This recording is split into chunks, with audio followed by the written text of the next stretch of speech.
Welcome to మెగానెట్ TV.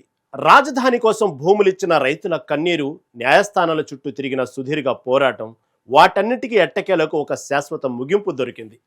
3 రాజధానుల పేరుతో జరిగిన విధ్వంసాన్ని పక్కన పెట్టి ఆంధ్రప్రదేశ్కు ఏకైక రాజధానిగా అమరావతికి పూర్తిస్థాయి చట్టబద్ధత లభించింది. ఇటీవల పార్లమెంట్లో ఆమోదం పొందిన ఏపీ పునర్వ్యవస్థీకరణ చట్టం 2026కు సాక్షాత్తు భారత రాష్ట్రపతి ద్రౌపది ముర్ము ఆమోదముద్ర వేశారు. దీంతో కేంద్ర న్యాయ మంత్రిత్వ శాఖ అధికారిక గెజెట్ నోటిఫికేషన్ కూడా విడుదల చేసింది. ముఖ్యంగా రాజధాని రైతుల్లో చెప్పలేనంత ఆనందాన్ని నింపింది. ఈ చారిత్రాత్మక ఘట్టం తర్వాత ఏపీ ఐటీ శాఖ మంత్రి నారా లోకేష్ హుటాహుటిన దేశ రాజధాని ఢిల్లీకి పయనమయ్యారు. లోకేష్ నేరుగా రాష్ట్రపతి భవన్కు వెళ్లి ద్రౌపది ముర్ముతో ప్రత్యేకంగా సమావేశం కానున్నారు. లోకేష్ ఢిల్లీ పర్యటన వెనుక ఉన్న ప్రధాన అజెండా ఏంటో ఒకసారి చూద్దాం.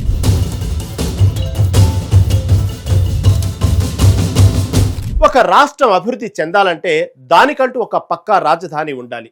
గత 5 ఏళ్లుగా రాజధాని ఏదో చెప్పుకోలేని అయోమయ స్థితిలో ఉన్న ఏపీ ప్రజలకు ఇప్పుడు ఒక అద్భుతమైన భరోసా దొరికింది. ముఖ్యమంత్రి నారా చంద్రబాబు నాయుడు విజన్, ఎన్డీఏ భాగస్వామ్య పక్షాల కృషితో అమరావతికి ఇక ఎవరూ మార్చలేని విధంగా శాశ్వత చట్టబద్ధత దక్కింది. రాష్ట్రపతి ద్రౌపది ముర్ము ఈ బిల్లుపై సంతకం చేయగానే ఏపీ ప్రజల చిరకాల కల నెరవేరినట్లయింది. ఈ నేపథ్యంలోనే రాష్ట్ర మంత్రి నారా లోకేష్ సోమవారం ఢిల్లీకి వెళ్తున్నారు. ఏపీ ప్రభుత్వం తరపున 5 కోట్ల ఆంధ్రుల పక్షాన రాష్ట్రపతిని స్వయంగా కలిసి ఆయన కృతజ్ఞతలు తెలపనున్నారు.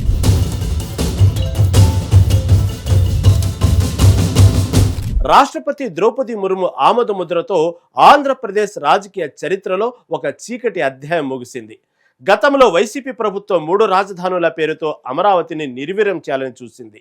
ఆ పరిస్థితులు భవిష్యత్తులో మళ్లీ తలెత్తకుండా అమరావతి మాత్రమే ఆంధ్రప్రదేశ్కు ఏకైక రాజధాని అని స్పష్టం చేస్తూ కేంద్రం ఏపీ పునర్వ్యవస్థీకరణ చట్టానికి సవరణలు చేసింది.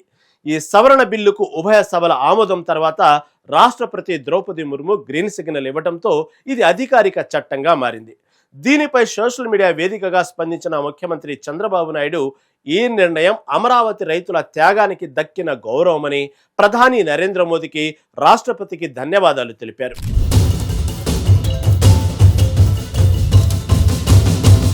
ఈ చారిత్రాత్మక ఘట్టం ముగిసిన వెంటనే మంత్రి నారా లోకేష్ ఢిల్లీ పర్యటన ప్రాధాన్యతను సంతరించుకుంది. రాష్ట్రపతి ద్రౌపది ముర్ముతో ఆయన అధికారికంగా సమావేశం కానున్నారు.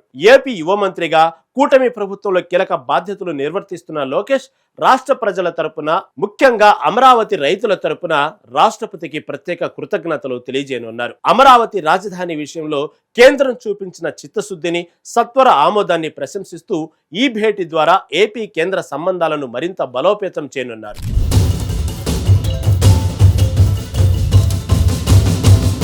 రాజధానిపై ఉన్న న్యాయపరమైన చిక్కులు పూర్తిగా తొలగిపోవడంతో ఇక అమరావతి పునర్నిర్మాణం జెట్ స్పీడ్తో జరగబోతుంది.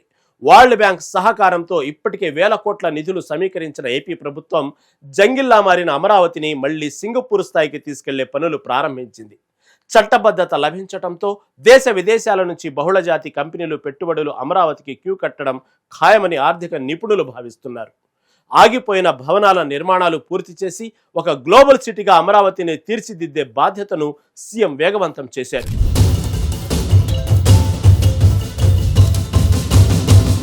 రాష్ట్రపతి ఆమోద ముద్ర అనేది కేవలం ఒక సంతకం కాదు. అది 5 ఏళ్లుగా భయం గుప్పెట్లో బతికిన అమరావతి రైతులకు దొరికిన అతి పెద్ద అభయం.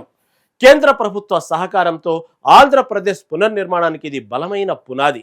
ఈ సంతోషాన్ని పంచుకోవడానికి, కృతజ్ఞతను చాటుకోవడానికే మంత్రి నారా లోకేష్ సోమవారం ఢిల్లీకి వెళ్లనున్నారు. రాష్ట్రపతితో ఆయన భేటీ ద్వారా అమరావతి అభివృద్ధికి కేంద్రం మద్దతు ఎప్పుడు ఉంటుందన్న స్పష్టమైన సంకేతం పెట్టుబడిదారులకు వెళుతుంది.